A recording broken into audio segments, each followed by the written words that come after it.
We've got everything we need to succeed.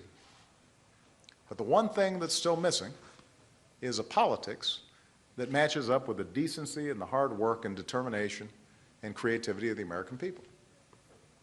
We've got a politics that's stuck right now. And the reason it's stuck is because people spend more time thinking about the next election than they do thinking about the next generation. Now, I've got to tell you, I've run my last political race. And many of you may be relieved about that because, my good friend Ab Mikva in this town used to say that having a friend who's a politician is like permanently having a child in college. You're always writing checks. So I've graduated. But the reason that I'm here is because for me to govern effectively over the next 3.5 years, part of my task is to constantly, continually reach out to the other side to try to find common ground, to look for those Republicans who don't think compromise is a dirty word, to continue to advance the agenda that the American people sent me there to advance, to make work pay, to attract new businesses to our shores, to make sure that we're competitive, to build a middle class. And so any opportunities I have to do that, I will seize them. And I have to say, as tough a fighter as Nancy Pelosi is, I have watched her, and I've watched some of the Democrats who are in this room take very tough votes, even going against some of the special interests who support Democrats typically, if we think it's the right thing to do. We've shown ourselves willing to do it. And so I'm constantly eager to find Republicans who are willing to do the same, because I actually don't think that any party has a monopoly on wisdom. And I actually think that Democrats, we have to be willing to compromise sometimes to get stuff done. We're not an ideological party, we're a practical party. But what I will also say is this, that if day in, day out, what we confront is obstructionism for the sake of obstructionism, and what appears to be an interest only in scoring political points or placating a base as opposed to trying to advance the interests of the American people, then we've got to figure out a way to work around that. And one of the best ways to work around it is to have a Democratic House of Representatives. So,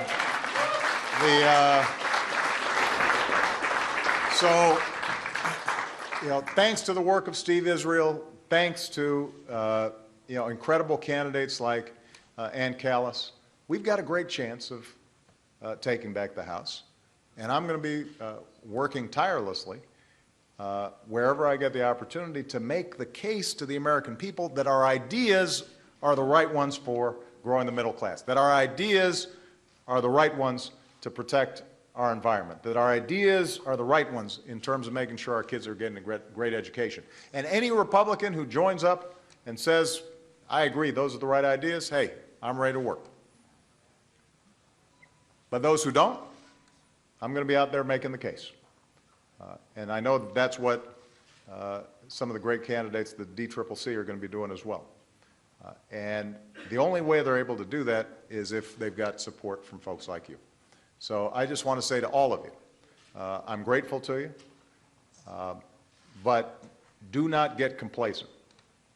Do not buy into this notion somehow that, oh, these problems are too big, or Washington is broken. No, Washington's not broken.